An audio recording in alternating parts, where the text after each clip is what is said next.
welcome to the Hoop Collective podcast. We talk about the NBA, which we're doing on Sunday evening. Joining me from Seattle, Washington, or at least close to Seattle, Washington, is Kevin Pelton, the Machine. What's up, Pelton? I am in the city and wanted to start tonight by wishing you a happy birthday, Brian.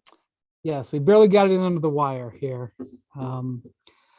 I spent my birthday chasing around a 5-year-old, so it was definitely a very memorable one. We waited to do this pod until after the AFC Championship game, though. So, worth the wait. If I was a Cincinnati Bengals fan, it would be a hard night to go to sleep. Be a hard night to go to sleep. Kind of like the Laker fans on Saturday night. Obviously not comparable, but rough, man. Rough times. You know, I'm fond of saying that I think like 99% of NBA games, officiating doesn't matter. I look at the game a little differently than the average fan does. Fans complain about the officiating nonstop. I believe that the officials are far and away the best option in the world because I watch, games other places in the world. And but that was in the 1%. That was in the 1%. On Saturday night. Tough one for the Lakers, and compounded by the fact that they've had some games recently that have come down to calls. And so that was a rough one for him. But it was funny, Pelton. I don't know if you got roped into the social media world little freak out on Saturday about Jaren Jackson Jr. and the Grizzlies. There was a Reddit post, and I'm never on Reddit. But I have to say that, I saw people talking about it, and then I started to get text messages from like NBA executives, like they were looking at it. And then internally at ESPN, we discussed it, and I reached out to the league office, and the league office was aware of it. So basically, there was this Reddit post indicated that Jaren Jackson was getting home cooking on blocks and steals, but particularly blocks, that he was averaging way more blocks at home and on the road. He is the NBA's block leader. He's also the NBA's foul leader. He goes after blocks a lot and he fouls a lot, but he's been great defensively. And it was funny. It was just funny the way it played out, because a lot of people who have been, I'm sure in the prop betting game, as more and more states have legalized betting, and NBA prop bets are very popular because frankly, they're a little bit more predictable than individual games, especially if you don't know the full health of players. There are people who were up in their feelings about that, Pelton, and it led to a forensic analysis for people who have access to all of the blocks that Jaren Jackson has been credited for this year. It led to a forensic analysis of the tape to check the math and try to defend Jaren Jackson Jr.'s honor. So I thought for you, somebody who watches a lot of film and does a lot of analysis on Second Spectrum, it'd be interesting to hear what you thought about that. Yeah, so I woke up to a text from Tim Bontemps, our buddy, fellow Hoop Collective member, on Saturday morning, because, even by that point, very early on the West Coast, relatively speaking, on a Saturday when usually the internet and Twitter in particular is quite quiet, it had already circulated that fast. It was kind of remarkable. And, I guess when you start with the headline of Memphis Grizzlies scorekeeper posting fraudulent numbers and the tone of the rhetoric, it's easy to see why it quickly caught fire. But yeah, when you dig deeper into it, and, I didn't necessarily do it myself because of the fact that so many other people were performing this analysis.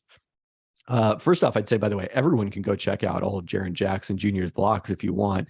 That's one thing that NBA.com does really well, is a lot of the stats pages are clickable and you can go directly to the video and go through all 60 of them if you want to. But already our Kirk Goldsberry, 66 home. Yeah. I mean, he played tonight. They snapped their losing streak against the Pacers. I got to see how many he had tonight. I saw it was at least 4. That was definitely, okay. You got to 4. He's got at least 70 home blocks now. Yeah, so Kurt Goldsberry went through all of those. So did Kevin O'Connor of The Ringer and others, and found that, there's maybe a few that were questionable there, whether they were really attributable to him. But for the most part, it looks like he is just legitimately blocking a lot more shots at home than he is on the road. And this is also confirmed when you look at some of the other data that isn't controlled by, it's actually not the scorekeeper. This was kind of a semantic point. The Yeah, scorekeeper I'll is the go through one. that I'll go Yeah. through that in a second. By the Okay. way, he had 5 blocks tonight. 5 official credited blocks in the NBA official stats. So 71 home blocks now. But if you go through the second spectrum data that does not factor this in at all in terms of his rim protection, it becomes pretty clear from the tracking stats that we have. And this is maybe the most valuable stat that we've gotten from camera tracking, at least at the public level, is that you can measure rim protection really well by looking at how defenders affect opponent shots around the rim. And this is something that is really stable from year to year, which we don't necessarily find to be the case with a lot of tracking stats. And B, is more comprehensive than blocks, because even though players like Jaren Jackson Jr. that block a lot of shots are typically near the top of the rim protection rankings, sometimes you get someone like Draymond Green, who doesn't necessarily block a lot of shots, but is well positioned to contest them. And he also is up there. So, my buddy Seth Partnow does a points saved metric based on some of the publicly available tracking data, and showed that Jaren Jackson Jr. at home is number 1 in the league. There's a pretty big gap. Then there's Jaren Jackson Jr. in road games is number 2 in terms of rim protection, which again doesn't factor in the blocks at all. And then there's everyone else in the league. So whatever is going on, and this is a legitimate thing. One of the things that we did rule out yesterday is it's not random chance that we're seeing this many blocks and steals, which is also part of it, at home as opposed to on the road. But just because it's not random chance does not, in fact, mean that there is a grand conspiracy orchestrated by the Memphis Grizzlies stats crew, or that it has anything to do with Jaren Jackson Jr.'s Defensive Player of the Year odds. Okay, so I appreciate all of that. I'm going to now try to tell everyone how a stat is recorded by the NBA. So first off, if you hear about the official score, I think that's probably a relic of baseball. In baseball, there are these official scores and they decide what an error is, whether a guy gets an RBI on things. And, it's like one guy, he may consult other people, but there's sort of a kingmaker that decides that's going to be an earned run or not. There is an official score in the NBA, and that person actually uses an old school book with the pen and paper with a book. He keeps the score and the fouls, so that if all electronic things go down, we know how many fouls, we know how many scores, what the score is. The actual statistics, there is an incredible apparatus that goes on. First off, there is a crew, and there is an inputter, and he or she sits in front of a screen with a one of those pens that has like an eraser or whatever, and it's like a touch screen, and he or she barely watches the game. There are people in their ears. They're on they're on headset so they can hear each other. The caller. And they're getting basically reports from multiple spotters. So the spotters call out the plays, they're recorded, and it's all kept in real time. Then right next to them, they have a screen that has the game, and it has technology that they can instantaneously rewind action, so that they can add dead balls, go back and look. So there's first off, there's multiple people calling stuff out. Typically it's at each end of the court. So I don't know how it works in Memphis in terms of the rotation of the crew, but chances are that one person is going to call one end of the court for Jaren Jackson. And then the second half, he'll be playing defense at the other end, and that person is going to be looking at him in the second end. So already I got to tell you, it would take 2 people, both given the old wink, wink, to throw it in his favor. Beyond that, in Secaucus, New Jersey, where the replay center is, where the NBA's hub of their digital operation is, in a nondescript business park in the middle of a bunch of weeds and swamp, is their operations center, and there is another person there overseeing as an auditor, stat keeping in real time of the games. And then even after that process would happen, the NBA then independently, or not independently, the league itself, then has another layer of review that happens where they can go back and take a look at box scores. So I will say to you that absolutely there is some measure of home cooking that takes place in NBA stats, and there has been for decades, and there will be for decades. For example, I remember when Chris Paul was with the New Orleans Hornets at that time, and he was leading the league in assists, and he had similar kind of home road slight imbalance in his assists. He would have fewer assists in road games and more assists in home games. And this was seriously 12 or 14 years ago. And by the way, this was just what came to my mind. It doesn't mean that, I mean, sure this has happened many times over the years. And people looked at it and it was like, oh, it looks like they are very generous with assists in New Orleans, but it was for everybody. All players averaged a little bit more assists. They were just a little bit generous. And that will happen. It's, in the, in baseball, sometimes a guy a right-handed power hitter gets to play with a short porch in left field, and he's going to have a little advantage. So there is variance based on that, but there is layers and layers and layers. There is not one conspiracy theory who can raise Jaren Jackson or anybody else's statistics. There's, having said that, it wouldn't surprise me, Pelton, if going forward, there's a little bit more scrutiny, even though the NBA was by Saturday at noon was already debunking this as saying this is ridiculous. We are comfortable with the stat keeping. But when sports betting was legalized basically by the Supreme Court, the NBA spent a ton of money, and it was baseball, the NBA, the PGA Tour. They went around to all of these states that were trying to legalize gambling, and they were lobbying. They were probably spending millions of dollars, I can guess. I don't know for sure, but they probably were lobbying all these state legislatures. And what they wanted was what they were calling an integrity fee. They were basically saying to these states, hey, you're going to depend on us to accurately record the stats and protect the stats, and make sure everything's on the up and up so that your casinos will be protected.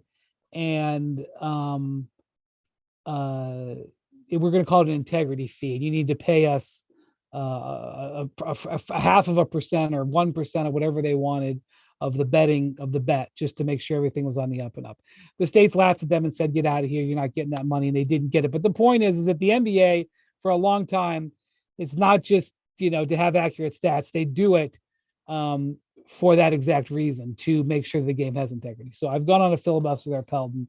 But it's a long way of saying that it ain't perfect, but it's a lot more complicated than someone saying there's a scandal with the Memphis quote scorekeeper. Yeah, and as you said, like assists have been the most vulnerable to this historically because of the fact that they're so subjective, but they also have become much more consistent, I think, than they used to be. Like, I think what a lot of people thought of was, I believe there was a Deadspin post about this several years ago, where a scorekeeper for the Memphis Grizzlies back in their Vancouver days, ironically, said that they had basically inflated Nick Van Exel's assist total in a game that was played in Memphis. And you can look back at it, and I think that those assists were pretty dubious. And you mean in Vancouver? Yeah, in Vancouver, I should say. Yeah. Now the difference home and road assist rate is, I got to think, I can't quite run this number in real time. I got to think this is the closest it's ever been. It's 60.1% at home, 59.6% on the road. So the NBA has already made progress of made shots, yes. That are assisted. Yeah. Yep. So anyway, it's not as much the Wild West as it used to be in the 1990s and 2000s, is I guess my summary here. I'm sure. And I'm sure it's only getting tighter, especially with the ability to review. But my guess is I would love for someone to do a forensic review of where that Reddit post came from, because it might just be someone who's earnest and has time on their hands, but who knows? It might be some, you know, somebody said it was great guerrilla marketing if somebody wanted to to Yeah. try to pump up Jaren Jackson ahead of All-Star voting by coaches, because so many people came to his defense, and he had a funny quote about it tonight. He got asked about it after the game, and he goes, "I beat the case. I beat the case." And he did. There was a lot of people that came to his defense. So I'll look forward to more of that. But anyway, the Grizzlies did get a win on Sunday night and broke their 5-game losing streak once they came back home. So not to me, the story of the weekend though, Pelton, wasn't what happened to Lakers. Although let me just say, as a quick aside, LeBron, the Lakers announced that LeBron and Anthony Davis were going to miss the game tomorrow in Brooklyn. It looks like, they're playing a back-to-back in New York, Brooklyn on Monday, Knicks on Tuesday. It looks like they chose the Knicks game as the game they're going to try to win. And there's been some people who have pondered whether or not LeBron is sitting out of this game to try to make sure he breaks the scoring record back in LA and not in New Orleans or Oklahoma City on this road trip. And I don't know why, LeBron, I think, is sitting out because he's playing heavy minutes right now and they're in back-to-backs and they've got to sit Anthony Davis out to protect him anyway. But the reason why Saturday night's loss stung so much wasn't just because it was the Celtics. It was because the Lakers just can't afford any losses. And I'm not sure LeBron can afford to try to manipulate when he's going to break this record. It could happen in Milwaukee. It could happen, somewhere else. The Milwaukee thing will be interesting because Kareem played for the Lakers and played for the Bucks, but I don't think he can manipulate it, pal. I think the Lakers need every point he can score, and they need every win they can get at this point. For sure. Yeah. I mean, you look at the 538 projections for the Western Conference, the BPI projections we have on ESPN.com are similar. It's so bunched up. The Lakers are actually near the bottom of that. I guess it's the Peloton in this particular case in the Western Conference, not the Pelton for people who make that typo from time to time, at 38 and 44 on 538's projections. But yeah, I mean, when everyone is this close, one game could be a crucial difference when we get to April. Yeah, McMenamin in his report after the game on Saturday, he was quoting Anthony Davis, who said he felt like the Lakers got cheated and LeBron was upset. And I remember the Dallas game, the double overtime game, is the game where they had the issues. But he listed off 4 games in recent. There was Sacramento game, the Celtics game, the Dallas game, and there was one more. And Dave went so far as to posit that had the officiating gone the Lakers' way instead of against them in all those games, that instead of being in 12th, that they would be in 4th. I can certainly see why someone from the Lakers side would feel that way. I don't know about those other games. I do know that they absolutely got jobbed in the final seconds of the Boston game, and if they miss the play-in tournament by 1, or if they end up in the play-in tournament by 1 and not in the regular top 6 at the end, I can see that one being redlined, being that was one of those that you just can't get around. And then the NBA referees union put out a tweet on Sunday, not quoting any official, but basically apologizing for the call. And I don't remember them ever doing this. And I don't really like it, to be honest with you. I want to get the exact quote here. Like everyone else, the referees make mistakes. We made one at the end of last night's game, and that is gut-wrenching for us. This play will weigh heavily and cause sleepless nights as we strive to be the best referees we can be. It's kind of a verbalization of the last 2-minute report. Everybody hates the last 2-minute report, and I don't think anybody's going to be appeased by that statement. But I've never seen a technical foul in between any regulation and overtime, as they handed out to Patrick Beverley when he brought the camera over. to show the LeBron foul. I've never seen the referees make that kind of statement. Um, that was a weird one for sure. But I don't think it was the story of the weekend, actually. I think the story of the weekend, in my opinion, was how good the 76ers looked against the Denver Nuggets on Saturday. Um, the 76ers have now won 7 in a row. And with the Celtics going through a couple of little periods of bumping around, um, they did break their losing streak with the fortunate call against the Lakers. But the 76ers are now one game in the loss column behind the Celtics. And when you look over at the Western Conference, they're now tied in the loss column with Denver. And getting that win helped them potentially with the tiebreaker. And they've moved past the Grizzlies with their losing streak. 76ers are essentially in second place in the loss column. They have played some fewer games, and they have a more challenging schedule, but they just came out off of the West Coast where they did well. Pelton, they have won 20 of their last 24 games. Embiid had 47 and 18 in that game, and they are probably right now playing the most impressive basketball in the league, in my opinion. And it's something to take notice of. I think that, to me, is what I'm walking away from this weekend thinking about. Yeah, I mean, I think, and it's, as you said, it's not just this weekend, it's the culmination of an extended period of them playing well. One of the things that jumped out to me when I did kind of the forensic analysis on this year's Sixers is this is the best offense they've had in terms of league-wide offensive rating, relative to that, or ranking in the Joel Embiid era. They are fifth right now in offensive rating.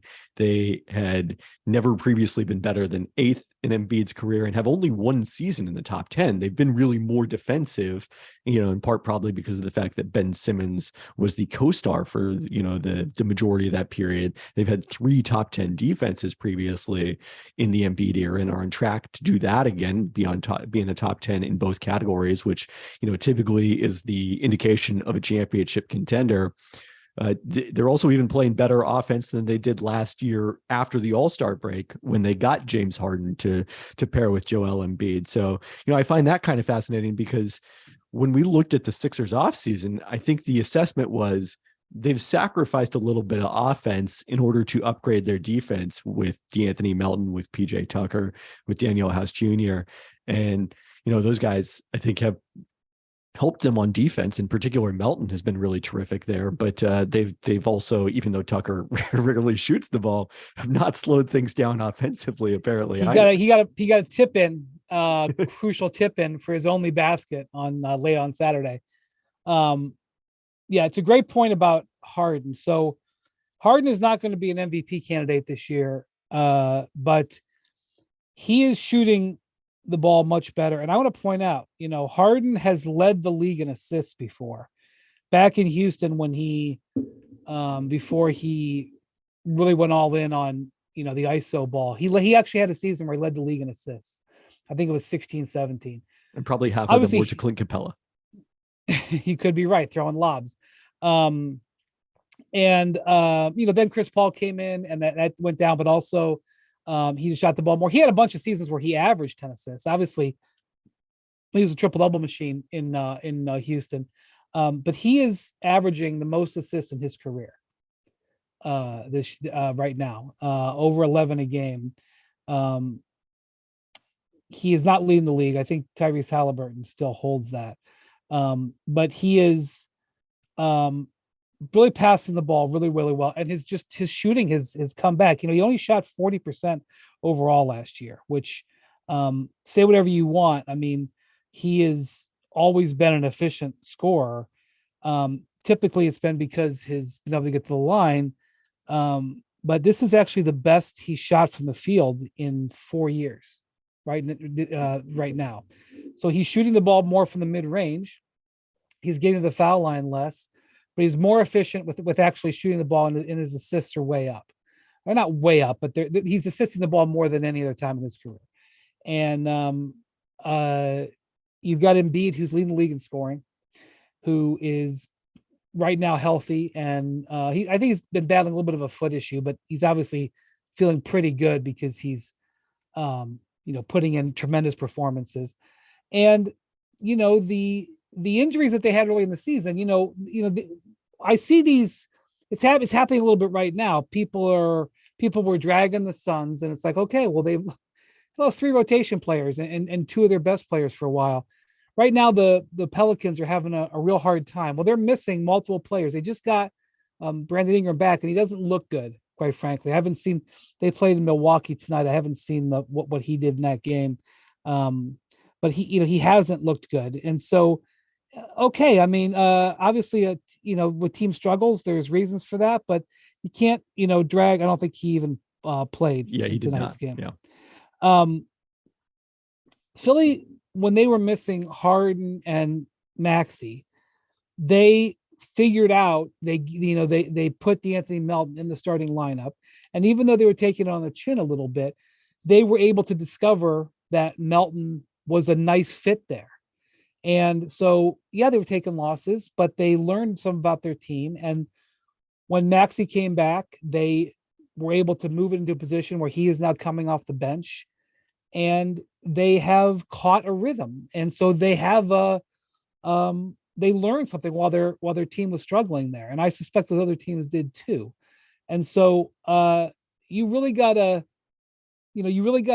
put an asterisk on everything with Philly, because health is everything for them. Embiid's got to be healthy, Harden's got to be healthy, and they haven't been necessarily when it matters. But when you look at this Philly team and you look at the way they've been playing, and as you mentioned, the offense in this streak of 24 games, which is quarter of the season, they are number one in offense in that stretch.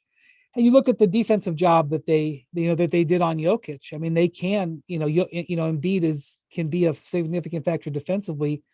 They haven't suffered as much with losing Simmons. They haven't had Simmons in 2 years, I guess. They're a team really to be paid attention to, I think. I think so too. I mean, I think to your larger point, the asterisk is specifically on, are we going to see this version of the Sixers in the playoffs? Because that's what we really need to know. And in Embiid's health case, I think it's primarily an issue of health, because of the fact that he's dealt with so many of these random one-off injuries during the playoffs that have affected his availability and sometimes his performance. In James Harden's case, obviously there's a track record of him not being at his best in elimination games, and the Sixers are going to need that. But you can't ask for him to be doing much more for the way they want to play than what he's been doing. The reason he doesn't lead the league in his assists is because he still hasn't yet played enough games to technically qualify. He's averaging one per game more than Tyrese Haliburton, and I think he has played enough games so far. He's at 32 now. That I think he belongs as an all-star reserve when the coaches vote on that. And that gets released. Their votes, I believe, are due Monday. As for Embiid, I thought it was very amusing that in the wake of that game against Nikola Jokic, off of the two MVP runner-up finishes the last couple of years, and I hesitate to bring that up on this podcast, but I found it very amusing that Vorp was trending on Twitter after that. Vorp was trending on Twitter? Yeah. Maybe your curated Twitter.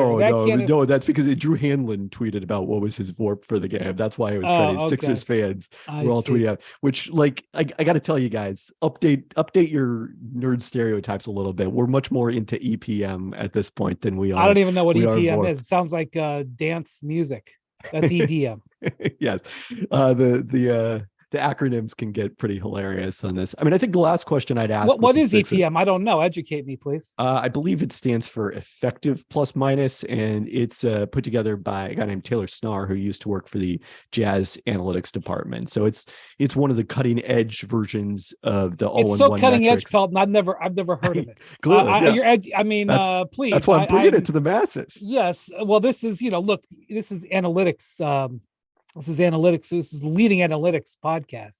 You forget about Nate Duncan and all those other guys. This is where you get analytics right here. We lead it.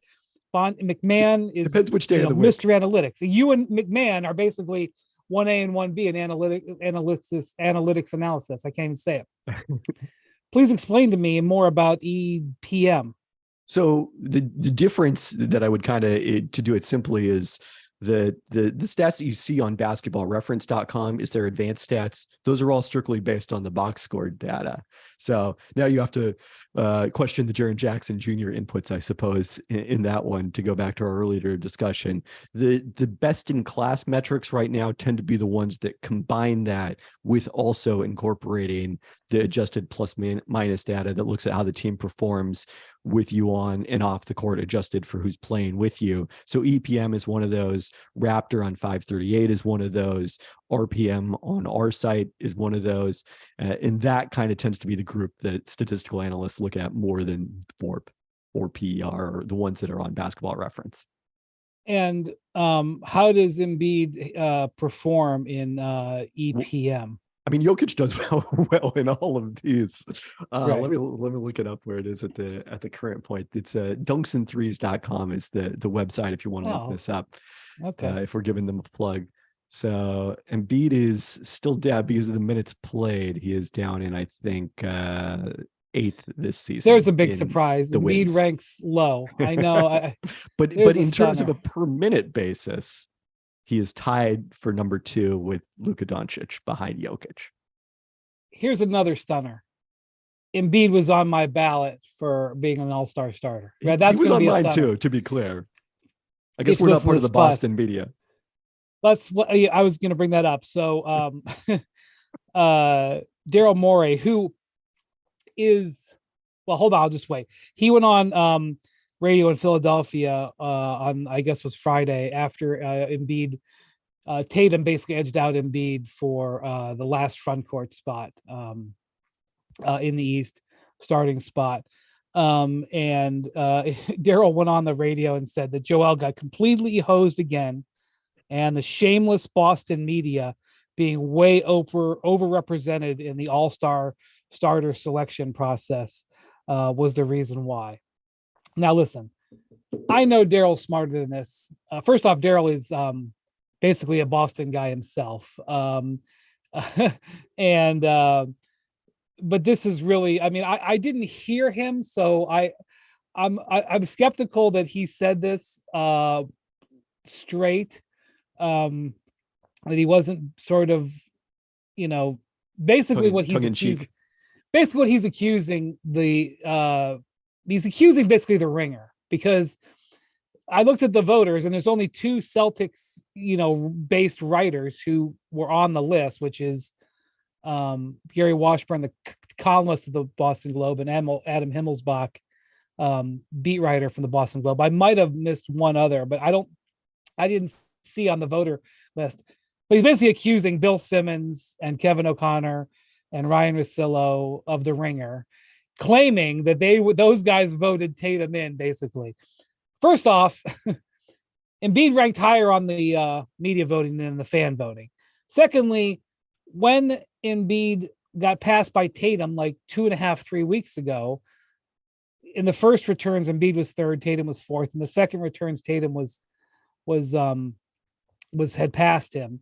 As soon as that happened, it was very likely that Joel was going to not make the cut.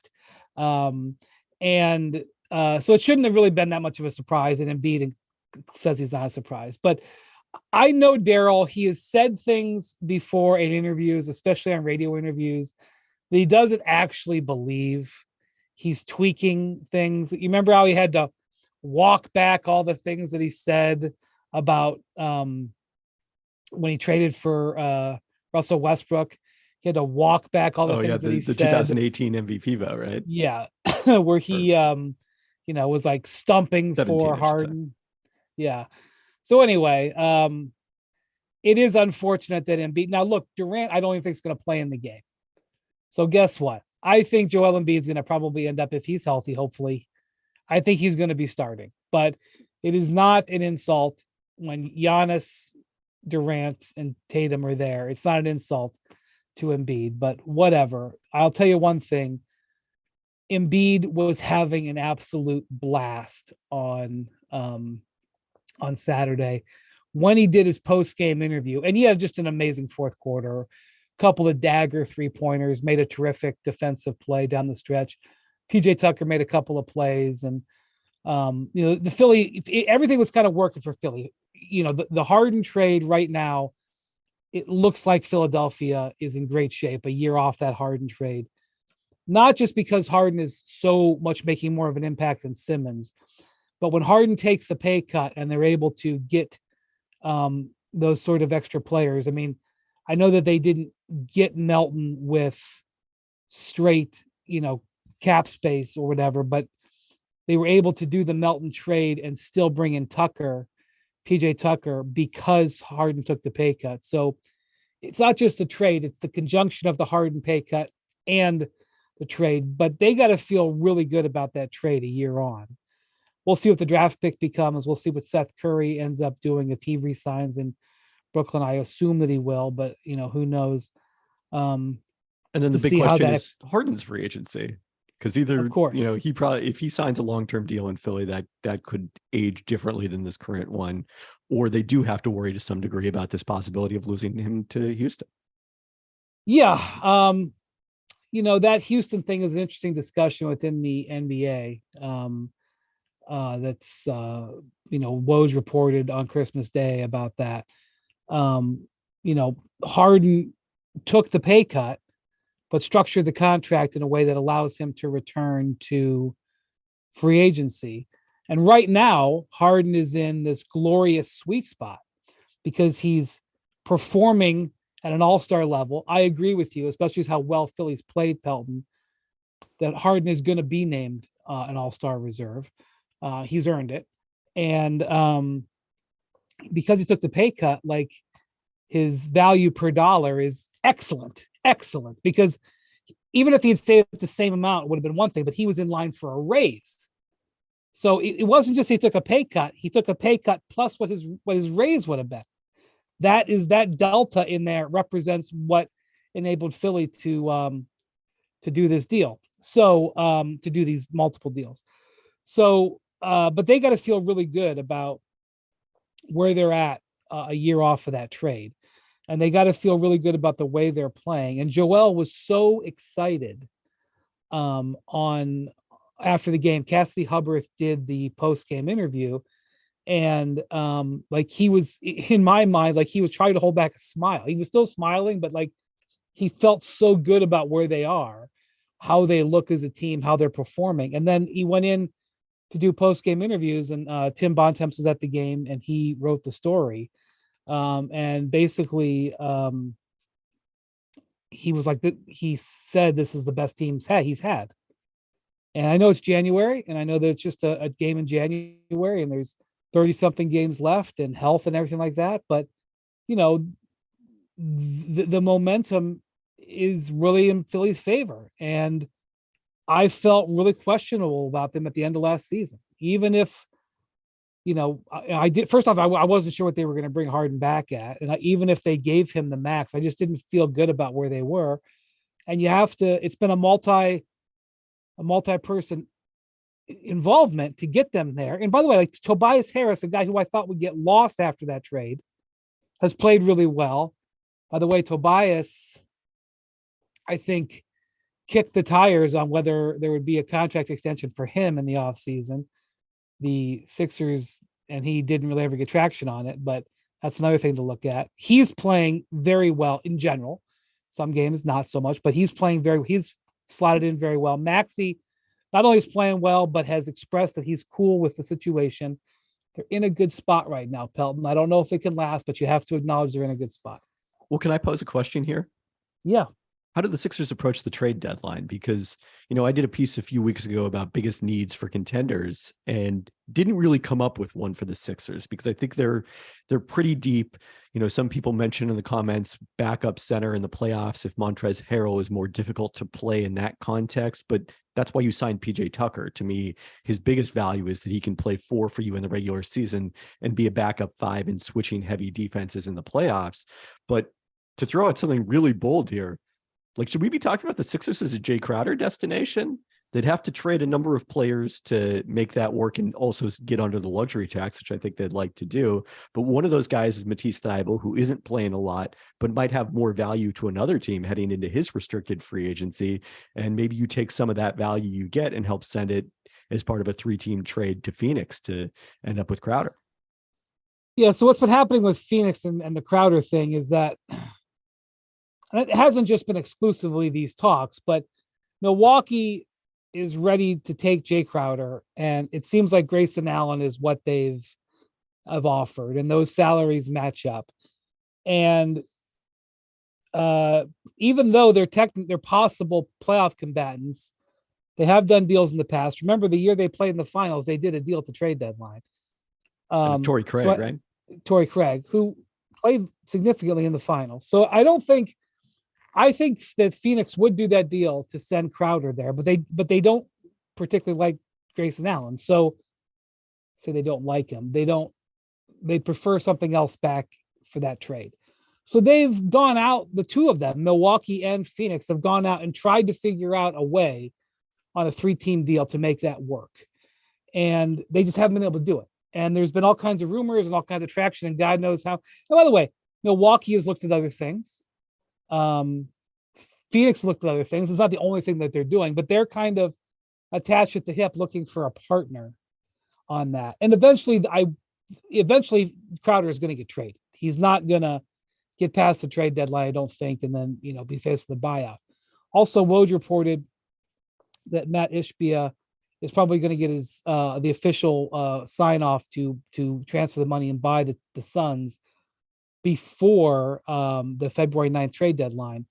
What he wants to do is also a factor. From what I understand, Ishbia has had multiple meetings with the Suns. It's not like they haven't talked to him and he's been kept out, which by the way is an indication the deal is going to close, because Robert Sarver wouldn't have allowed that if he thought that that he wasn't going to come up with the money or there was going to be a snag. This has proceeded pretty quickly.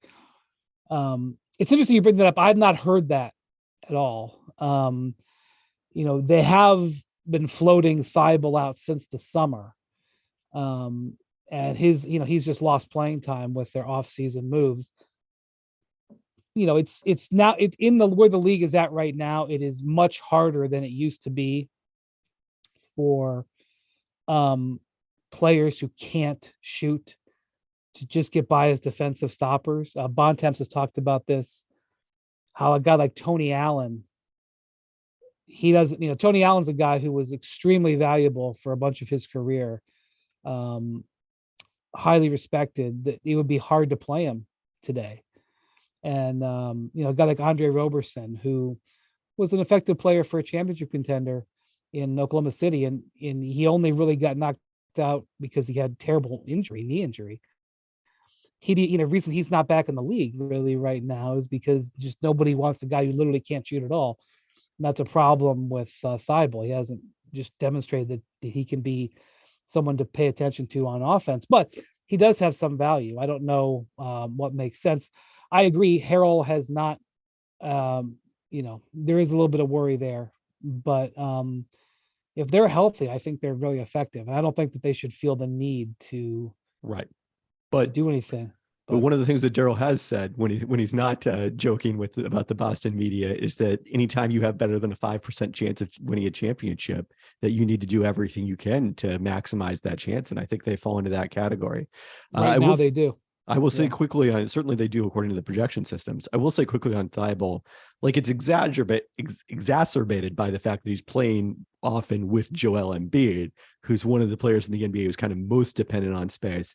I think the thing I'd be really curious is if you put him in a setting where, and these two guys have become capable 3-point shooters, but like the Nets used Bruce Brown Jr. last year and the Warriors used Gary Payton II, where even though they're undersized on offense, they were basically big men. And to me, a team that would be a really interesting fit there is Sacramento, since they have so much shooting, but could really probably use one more, combo wing defender. And then you've got Sabonis as somebody who, he doesn't necessarily shoot a ton of threes, but plays at the high post. It actually would, I think, fit that style of play for Thibault really well.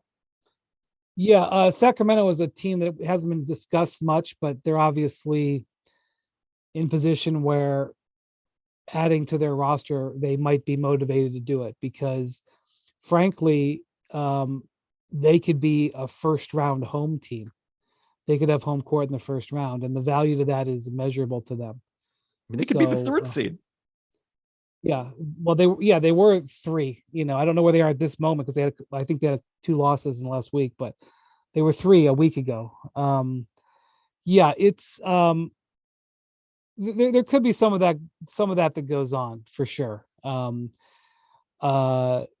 think with Wick Rusbach, who was the chairman owner of the Boston Celtics, he gave an interview over the weekend, and he was talking about what he told Brad Stevens in relation to the trade deadline. Now they are in the tax for the first time in like a decade or more. I can't top of my head, I can't remember. It's been a while since they've been in the tax. So they already, when they did the Brogdon trade and when they signed Danilo Gallinari, that obviously didn't work out because he got hurt, but they already went into the tax with those moves. And he said, my message to Brad Stevens is to muscle up. Those were his exact words. It's not about 2-3 years from now. It's about right now, muscle up. And so you have the owner going on the record, letting everybody know he's willing to spend more. And with the Gallinari contract there as ballast, plus they could assemble some other sort of end of the bench guys. They could get some money up there. Same thing with Milwaukee. Milwaukee just now getting healthy with with getting Middleton back. They can assemble some contracts together. You wouldn't look at, it's not just Grayson Allen, but they have other guys they can assemble together. Obviously, Serge Ibaka has left the team and is waiting to be traded. And, George Hill is a guy who could potentially be aggregated into a deal. There's some interest in one of their young guys, Jordan Nwora, possibly as a chip in a trade. So, those teams are out there looking. Unfortunately, there's just a lot of teams out there looking, doing that same stuff. But, if we know that Milwaukee's looking, okay, we now have on the record that Boston's looking. So if you're Philly, and you hear that, and you're Philly, you're looking around going, wait a minute, we're in good shape here. You probably have to consider the exact same thing. So, that would be interesting to see who in the East might be able to break through and do that, and who's willing to maybe go a step further. The Sixers, they don't have their first round pick this year because it goes to Brooklyn. They're a little bit compromised on some of their assets. So we'll see. For the ones who get it done, Grainger offers high-quality supplies and solutions for every industry, as well as access to product specialists who have the knowledge and experience to answer your toughest questions. Plus, their commitment to being your safety partner can help you keep your facilities safe and your people safer. Call or click Grainger.com or just stop by.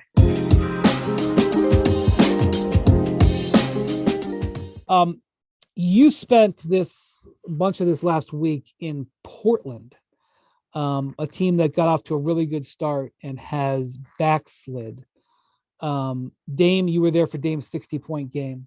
You were also there where Dame kind of got snippy with the media about his expectations for the team. I wonder if you could take us through what happened and what you kind of saw your time in Portland.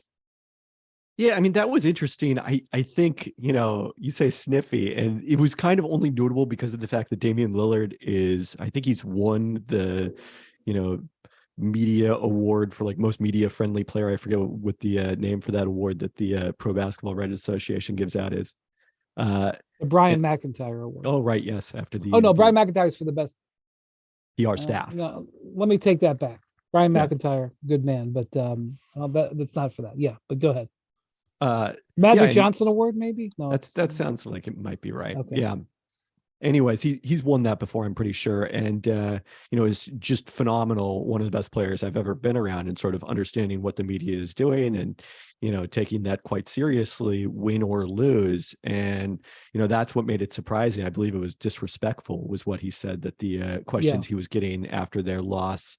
That was the game they lost to the Lakers after they led by 25 at halftime, and I think it was a combination of frustration about the game, and then just kind of, being asked about the upcoming trade deadline and whether the Blazers should improve. The specific question he was asked was not necessarily maybe the one that was set him off. It was just kind of the line of questioning, because I think psychoanalyzing Damian Lillard here. Obviously, I don't know what he was thinking, but it was kind of like he was being encouraged to say that the Blazers needed to trade some of his teammates to upgrade because of the timeline and their urgency to win. Well, he is still capable of playing at this level, which is he's playing as well as he ever has in his career. And that's what I think makes He it will, all I the more assume, be a disappointing. Western Conference All-Star next Thursday. I assume. Has to be. Yeah.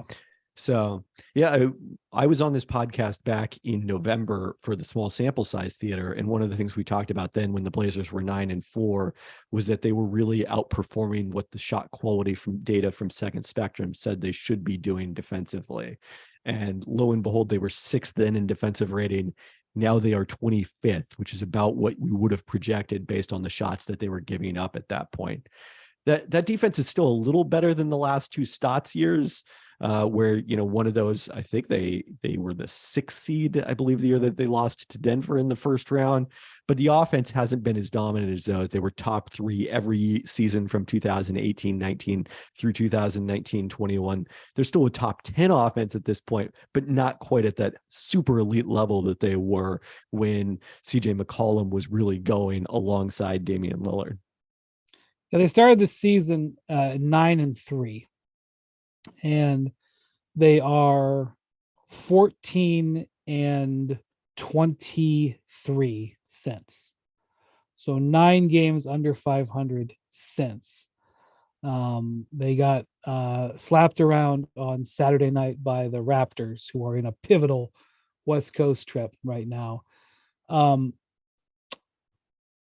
They spent a lot of money in the offseason. And Yusef Nurkic, who has played, by the way, Jackson tells us it is a Magic Johnson Award. Thank you, Jackson, our producer. They have spent a lot of money in the offseason, both on Anthony Simons and Yusef Nurkic, and they went and got Jeremy Grant. In addition to extending Dame Lillard to, he's really extended out now. He's going to be one of the richest, highest paid players in NBA history. And so I think that this isn't a team that is making decisions like they want to be considering whether they should tank or not, because I do think that's something that they should consider right now, because in all honesty, if you look at the teams in front of them, they're going to have to jump over quite a few teams. And one thing that's very interesting is that Jeremy Grant, who is playing great for them right now, I'll be interested to hear what you think of how he's performing. He's eligible for an extension. Because he's in the middle of a contract, he has a ceiling that he can extend to. Do you know what the number is off the top of your head? Don't off the top of my head. Okay. It's something in the 20s per year. And he has not signed that extension. I don't know. I mean, I assume that it's been reported, I believe, by the Bleacher Report, that it's been offered. Correct. It is not a surprise that it's been offered. It's kind of a no-brainer to offer it. And I assume that he's doing that because he thinks he can do more in the summer, not necessarily because he's not happy committed to more. Right? Yeah. The problem is that if you can't get that extension signed, because right now you look at the mix of the team and you're like, it's not a winning team. Will it be a winning team a year from now? Maybe. I don't know. I can't see the future. What do you do with Jeremy Grant, especially when you're in a situation where this is a really good draft? Do you just you have a conversation with him and you get a feel that you're going to be okay in the summer, and so you just say, I'll write it out? Do you say to yourself, well, we're going to make this a huge priority, and if it gets into a bidding war, we're going to outbid everybody because we have his bird rights, and so be it?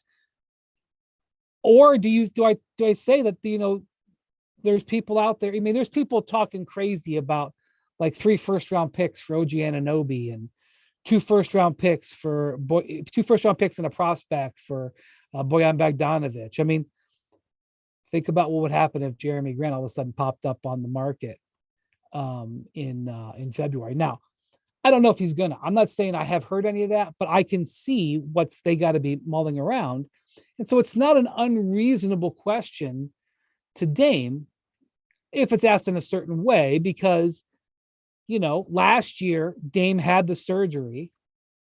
They took their uh they took their team down and went and got a lottery pick.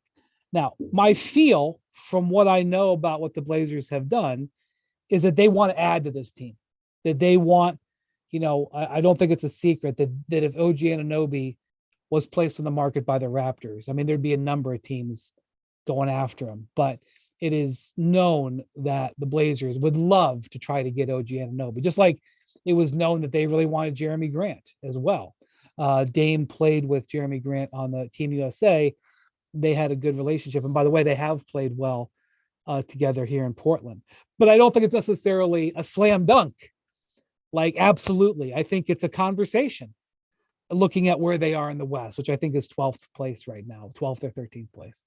Maybe they're a little bit better than that. But anyway, maybe it's insulting to them that I'm even just suggesting that they would consider maybe trying to go back into the lottery with Victor Wembanyama on the board. And by the way, Mike Schmitz, who is their assistant general manager, one of our colleagues at ESPN, Mike Schmitz discovered Victor Wembanyama in the scouting world before anybody, just about.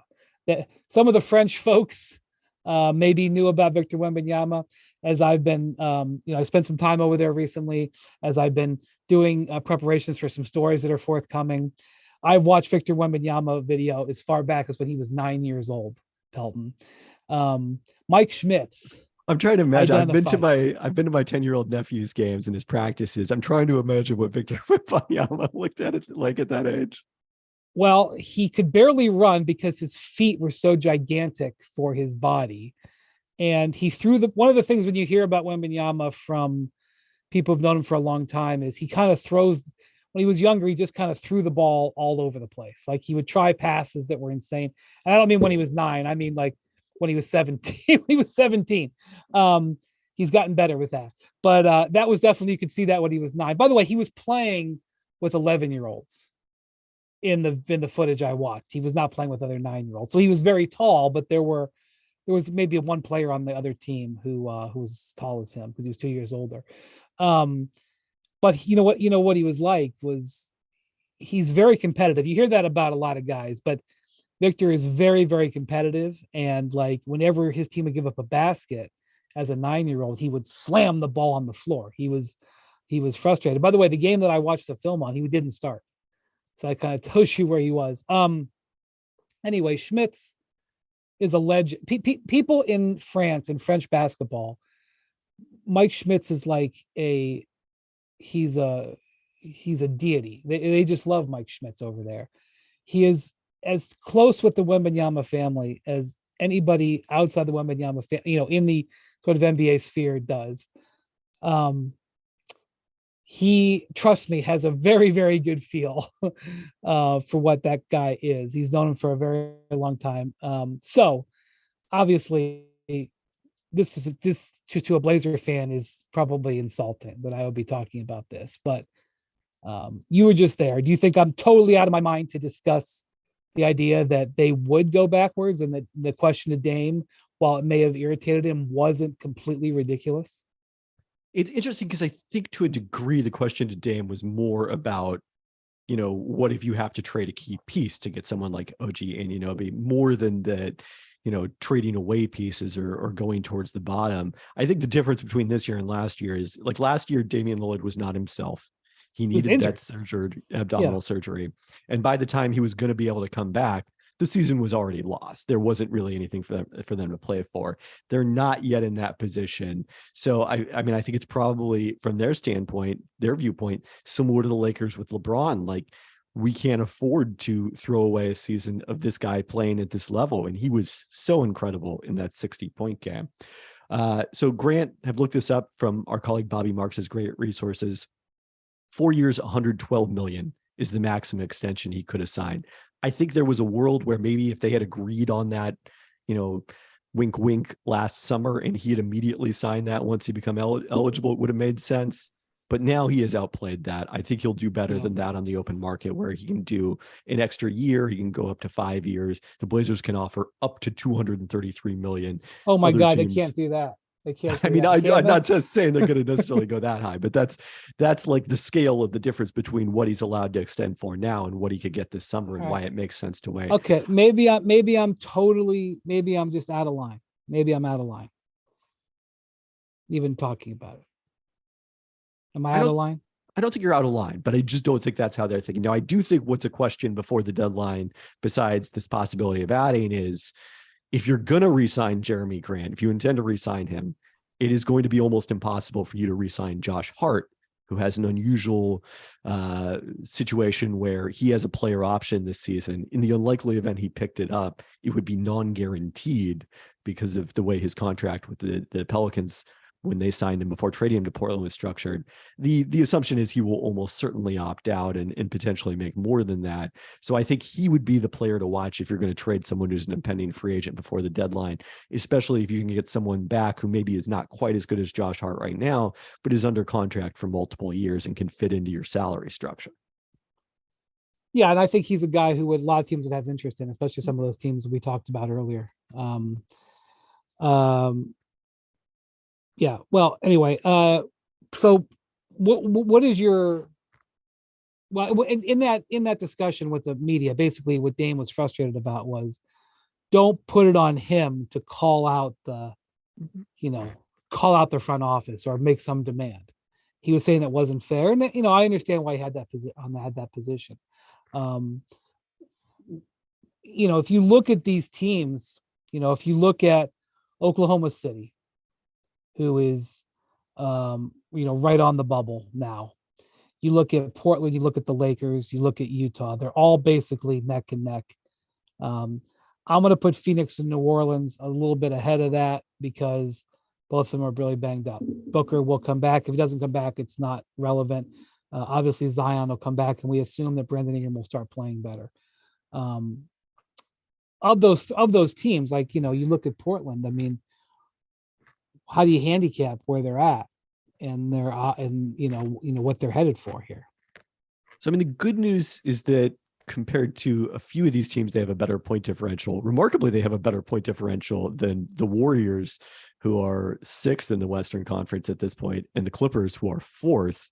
The downside is, a lot of what we were looking at early in the season was, okay, maybe they'd won a lot of close games early on. Some of the defense wasn't going to be sustainable, but that's okay because the schedule was really unfavorable and they had some health issues early on with Dame missing some time. So these things are going to even out. Well, now they've got basically their rotation. Justice Winslow has been out during the stretch, but Gary Payton II, who missed the start of the season, has come back. They've played 9 of their last 10 games at home. And I think this makes an interesting point about kind of the Doug Moe standings that you've talked about on this pod a lot. Yeah. The Blazers peaked, they were +4 in that, but at the start of this homestand. They'd played 25 road games and 16 home games. And one of the things about the Doug Moe standings is, number one, like when he invented in the 80s, home court advantage was a much bigger deal. Teams usually won, especially in Denver. Especially where in Denver. But yeah, they Yeah. won like 75%, but home teams won 67% of their games. This year it's 60%. In the last 3 years, including before the shutdown in 2019-20, when we had typical attendance, it was around 55%. So it's much closer to a 50-50 proposition now. But the other thing is, the thing about the Moe standings is you can't lose any ground when you play a road game, and you can't gain any ground when you play a home game. You can only go backwards. So the Blazers have gone backwards. They're now negative a lot. By the way. They've gone 4 and 5 on this homestand. And that's where I think if it starts to make those decisions a lot more difficult if they don't make up any ground in the next, I guess it's now a week and a half here leading up to the deadline. But you probably have to give yourself something to feel good about, that beyond just the West is wide open. And they went 4 and 5 at home, and Dame scored 60 in one of the wins.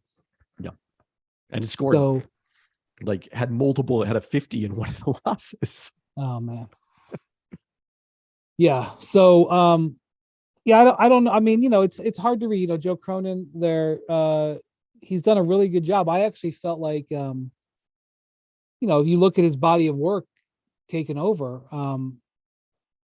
I was really positive about what he did. Now, the Nurkic contract, I understand why they gave Nurkic that much money, but Nurkic has not, his stats are comparable, but it doesn't feel like he has had the kind of impact this year as he's had in past years. And This is something I've yeah, written about, actually, is that part of the issue here is just like, if you look at the production by the average center now, it is enormous. Like the efficiency of the average center is like we're used to, in terms of true shooting percentage, it used to be like 550 was the league average. And now it's more like 570 in that range. For centers, the average center, it's like 630, because of the fact you have guys like Nick Claxton who are shooting 75% of the field from the field now. So if you've got someone like Yusuf Nurkic, who is more versatile, does more creating his own offense at times than someone like Claxton does, but isn't approaching that level of efficiency, it makes them a lot less valuable than they used to be. true. And he's also not a stalwart defender. Yeah. So yeah, that's true. I just, I see people, people are always complaining about DeAndre Ayton. No, he's a very good player. Nurkic got quite a bit of money this offseason. Nobody really batted an eye, but that was a significant move on their part. He has a really good, historical, as the guy who sets the screens for Dame. And, part of the reason why Dame has struggled at times is because when Nurkic has been out. He's just very valuable in that eye. So, when you look at his stats, it doesn't include all the screens that he's setting for Dame. So just want to be fair about that. But I would say that there are moments where it feels like they're a little better off with Drew Eubanks in there, who's a slightly more athletic defender. And Chauncey's made that decision on a couple of occasions, Yep. if I'm not mistaken. So I don't know. I don't know whether I should be watching the Blazers closely or not. It feels like I should. I don't know if that makes sense, but I don't think that they're there. I think that they do want to add. And the other thing is, yeah, you're dealing with Dame in his prime, but he's in his prime and you've got him signed for a long time. And that figures into your calculus. Some part of maybe helping, taking advantage of Dame is maybe trying to get him another really good player, another good young player. Or